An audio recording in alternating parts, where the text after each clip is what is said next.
Hello అండి, welcome to Sushma's kitchen and vlogs. ఈరోజు ఈ వీడియోలో సమ్మర్ స్పెషల్ మజ్జిగ పులుసుని ఎలా తయారు చేసుకోవాలో చూపించబోతున్నాను. అందరూ ఈ మజ్జిగ పులుసుని చేస్తారు, ఒక్కోరు ఒక్కో స్టైల్లో చేస్తారు కదా. ఒకసారి ఈ వీడియోలో చూపించినట్లుగా చేయండి, చాలా రుచిగా ఉంటుంది. ఈ ఎండలకి కడుపులో చల్లచల్లగా చాలా బాగుంటుంది. ఇప్పుడు ఒక బౌల్ తీసుకొని అందులోకి పెరుగును తీసుకోవాలి. ఈ పెరుగు కాస్త పుల్లగా ఉంటేనే మజ్జిగ పులుసు చాలా టేస్టీగా ఉంటుంది. పెరుగును గడ్డలు లేకుండా విస్కర్తో లేదా స్పూన్తో ఒకసారి అంతా బాగా కలుపుకోవాలి. ఇలా ఒకసారి కలుపుకున్న తర్వాత ఇందులోకి కొద్దిగా వాటర్ని యాడ్ చేసుకోవాలి.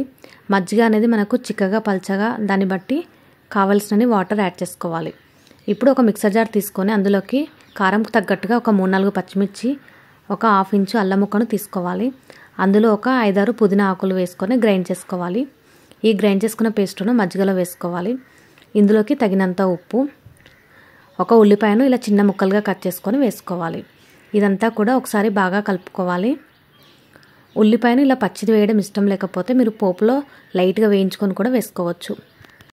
ఇప్పుడు స్టవ్ పైన ఒక చిన్న ప్యాన్ పెట్టుకొని అందులోకి 1 టేబుల్ స్పూన్ ఆయిల్ వేసుకోవాలి. ఆయిల్ వేడైన తర్వాత అందులోకి కొద్దిగా ఆవాలు, జీలకర్ర వేసుకోవాలి. ఇప్పుడు ఇందులోకి 1 టీ స్పూన్ వరకు పచ్చి శనగపప్పు వేసుకోవాలి.